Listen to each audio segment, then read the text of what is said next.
Hey flippers, welcome to Pinball Pursuit, one couple's journey to figure out which pinball machine's actually going to work best in our basement.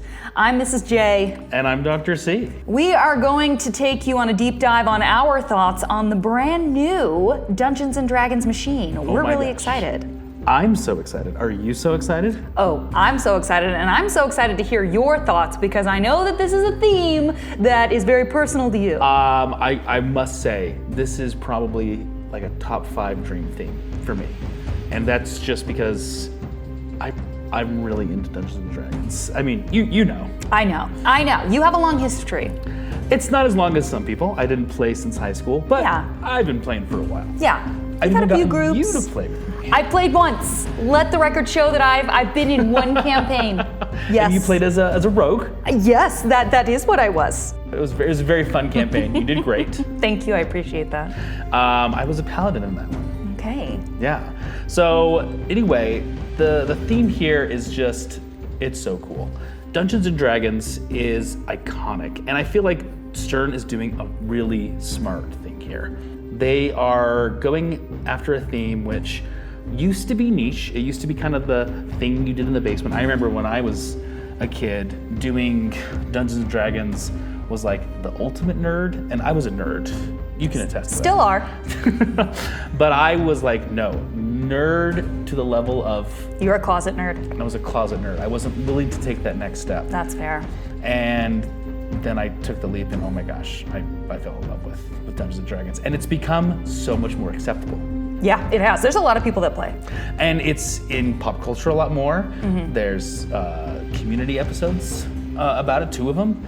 It was in the Voltron show that was on Netflix.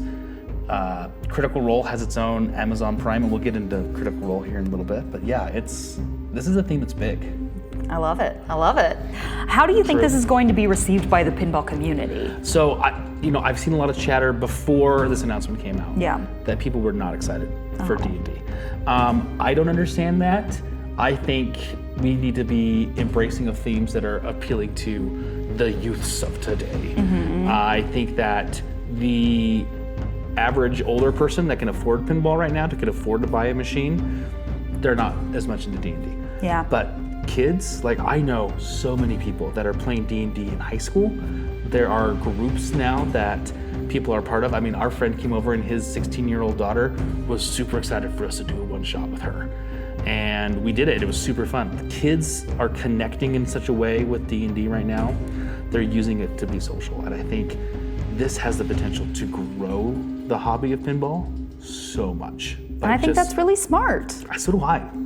I think too much we get into this, let's make themes based on movies from the 70s and 80s or rock bands from the 70s and 80s, and that appeals to a certain generation, to a certain group, but this has such wide appeal. I think this theme appeals to youth, it appeals to kids, Gen Z, Gen Alpha. I think they really think that D&D is cool now. Do you know who you sound like right now? Who do I sound like right You sound like the guy on 30 Rock. The youths, the kids. How do you do, fellow kids? What? I do, you're right, that's totally right. So, knowing what you know, you've seen the machine now, do you feel like this machine is doing the whole D&D world justice? I mean, I don't know how they could do it better. Ooh. I really don't. Like, you've got the classes that you can choose between. You've got the different towns you go to, and each one has a different quest. You've got all the different monsters, and that's just the code. Then we're looking at like the art package. Oh my gosh. I mean, I love all the art. It looks just like the manuals you get from D&D. I love that you have some iconic characters like Xanathar, who has his own little guidebook that I own, that I love. He's a villainous beholder guy. He's apparently one of the bosses you can fight, and he's on the cabinet art of the premium. It's so cool. So based off the cabinet art alone, which one do you think looks the best? It's hard to beat the LE. The LE looks so good, and that mirrored glass and everything looks so cool. With the red metal and everything? Yeah, so good. But right now, because I think Xanathar is such a cool character, I love that he's on the back display of the premium. So that's probably the one I would choose, purely based on I love what beholders look like. I think they're such iconic, weird D&D monsters. I love fighting them. I love being a DM, and I've had them in my games before. To me, that's the one that I gravitate towards. What about you? I mean, I'm not a big D&Der, so honestly, I don't connect as much to the art, but the speakers on the LE looks really cool. And that's something that if we were to get, a premium or a pro, we could just add ourselves. Yeah, well, there we go. That's the beauty of modding. Perfect. I love it. So in terms of that, then we got to look at just what they have on the Playfield, right? Yeah. In terms of the theme. That dragon. I cannot say enough about that dragon. The reason I think I love Jurassic Park so much is because I love the dinosaur, and this dragon, the way that it moves, so cool. So cool. I love on the premium and the LE that it has that it can block ramps or shots. It protects its little dragon hoard of gold. I love that it spits pinballs. I love that it spits pinballs everywhere. I love that it moves so seamlessly. The T-Rex in Jurassic Park, it kind of goes side to side. It's a little animatronic feeling, but this is just seamless and smooth. I think it's so cool. It's next level. I mean, it is so cool. I love how it looks. I love everything they're doing with that dragon, but not just the dragon. Like, I know a lot of people who don't know D&D, as far as I've seen so far, are really confused by this gelatinous cube. Yeah, I saw that and I was like, what? Excuse me? It's like, I've seen some people like, is there an ice cube in the back of that machine? Is that like a real thing in D&D? It is. Because it seems so weird to me. Right, so a gelatinous cube is a monster in D&D where basically like you get trapped in a gelatinous cube and it starts to dissolve you. Oh, interesting. So you take damage over time. Well, that's good to know. I thought it was just like a rubber blob. No, so it's an actual monster, and you have to like get out, and they featured it in the D&D film that we both saw. That we liked. Did they? Yes. I like that movie. I don't remember that. It's in the maze, and they have to like go into it, and there's a whole scene. We'll have to watch Super it again. fun. Yeah, we'll have to watch that movie again. But I love that you get the ball stuck in there, and then you have to get another ball to get it out. Because if you encounter one of these in a D&D campaign, generally somebody is stuck in one. And the rest of the party has to work to try and get that person out before they die. And it's a magna grab, right? Yeah, it holds on to the magnet, so cool. And then you have to hit another ball. I'm guessing you get stuck in there and it'll shoot another ball out, so you have a certain amount of time before that person dies, and maybe that loses a ball. We don't know yet what it's gonna do. Yeah, so I mean, does that mean you get multi-ball essentially? I think so. It sounds like you would, right? Yeah, I mean, it looks like it. I love me a good multi-ball. Love me a good multi-ball. I love how they have a critical hit for like rolling a 20 as the captive ball on the Playfield. Interesting, yeah. I love that idea. I love that there's a shop that you can go buy items from. Oh yeah, I didn't know that. Yeah, it's so cool. I am... Sounds like Mario Party. I'm so excited for this thing. I can't even tell you. I love it. So excited. So now I know that the sound means a lot to you in most machines. It does. You're a call-out guy. I love the call-outs. The music makes a big difference. It does. From what you've seen, what are you thinking about the sound? Does it fit with the D&D theme? Once again, I don't know how you could do it better. I mean, they've got Worf, who I don't think you know who Worf is. I have no idea who Worf is. He was the Klingon in Star Trek Next Generation. I still need to watch Star Trek, but I will go with it. We need to add those to the list. He has such an iconic voice. He's got a nice, deep growl, and they have him as the voice of the dragon. So people have seen Star Trek, they're gonna know. Okay, deal. But he does such a good job with the voice of the dragon that they showed off in the trailer. Oh, he's the dragon. He's the dragon. He's so cool. They've got such major. They have Kevin Smith. Oh. So Kevin Smith's a famous director. They've got. But he's a voice actor in this. He's a voice actor in this, yeah. Deal. And they've got. I think the biggest thing for me is they have members of the Critical Role show. What's Critical Role? So Critical Role is a Dungeons and Dragons campaign show. They've done several campaigns that you can watch these famous voice actors play D&D with each other. Interesting. And I have not watched all of it, but during the pandemic, I had a lot of free time. I didn't know you yet. And Shame. I know. I watched all 143 3 to 4 hour episodes. Oh my gosh. That's a commitment. Of the second campaign of Critical Role. Yeah. The Mighty Nine was the name of that campaign. Okay. They've got Matt Mercer, who's the DM, who's one of the best DMs you can watch if you want to learn how to play and how to DM a game. He's so cool. They've got Marisha Ray, who's his wife, also. And then they have Laura Bailey, who's a prolific voice actor. She's incredible. For those that have played World of Warcraft, she's the voice of Gianna. And all of these are voice actors in this machine? All of them are voice acting. Because there's different characters, right? Yeah. Gotcha, okay. So I think from what I could tell, it sounds like Matt Mercer is the DM. He's going to announce when things happen. And then you've got characters. It looks like the Dragon Paladin is, or the Dragonborn Paladin is Kevin Smith. Okay. Looks like maybe Marisha Ray or Laura Bailey or one of the other characters you can play as. It looks super cool. Interesting. I don't know how they could have done better. Like literally this looks incredible. So what about the music? The music sounds good. I don't know the person that's doing it. Okay. But from what they showed in the thing, it sounds like good D&D adventure music. Yeah, it fits, yeah? Yeah. So tell me a little bit more about what you think about the layout. Like, I think it looks really cool, you know, from a pinball standpoint. Tell me about the cool D&D things that you're super psyched to see in there.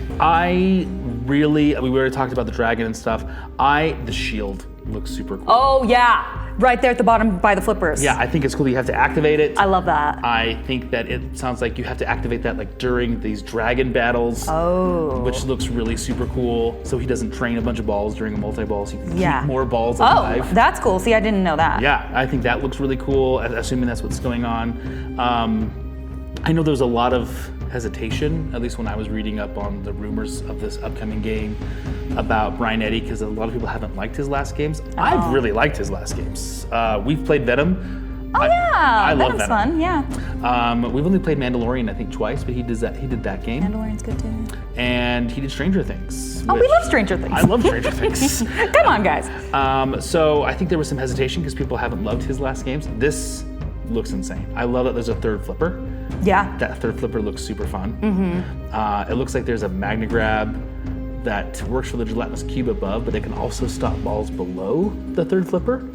And then it can like set you up for a shot. Okay, that's cool. Yeah, I think that looks really cool. Love that. So tell me how you think this game is going to work. Like, I don't know much about D&D. Tell me how this is all going to integrate into the gameplay. So yeah, I think from what I can tell, it looks like you play through a campaign.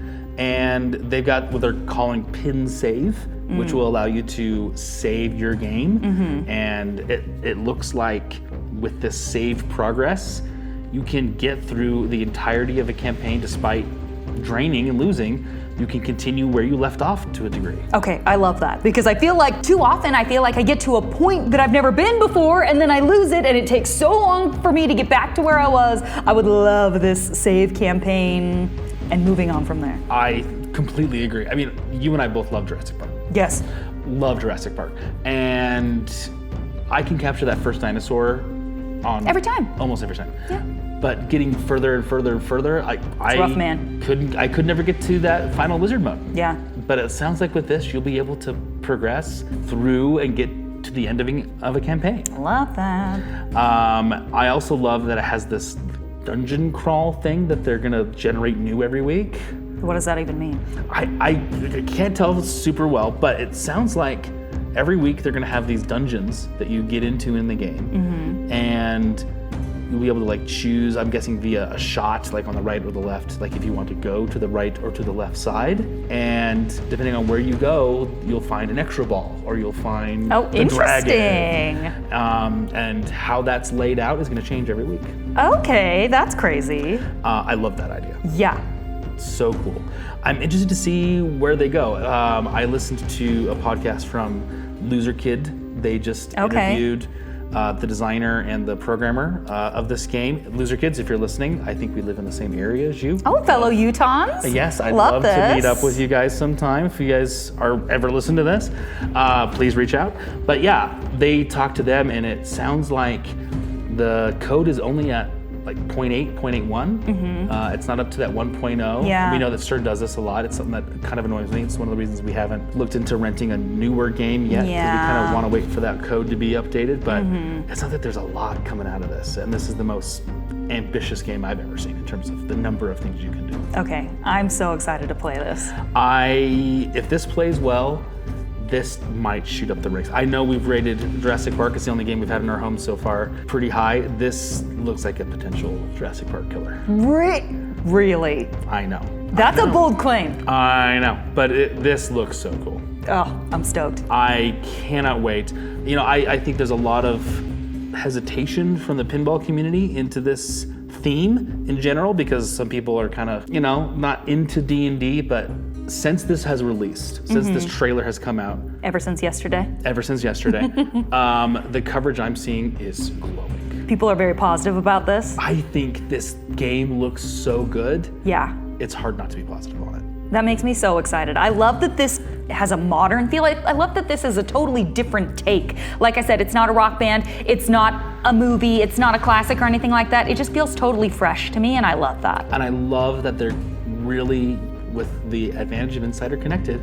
and being able to save progress, they're leaning on that and making a pinball experience that is totally unique and totally new. And that, to me, is super exciting. Insider Connected, it's a game changer, man.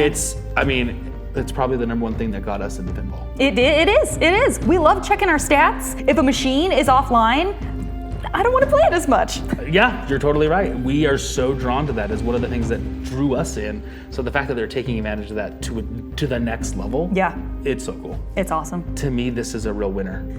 So those are our thoughts on the Dungeons & Dragons, The Tyrant's Eye by Stern Pinball. Are you as excited about this machine as Dr. C is, or would you rather have seen something else? As always, don't forget to like, subscribe, and let us know what you think about our videos in the comments below. But until next time, keep flipping.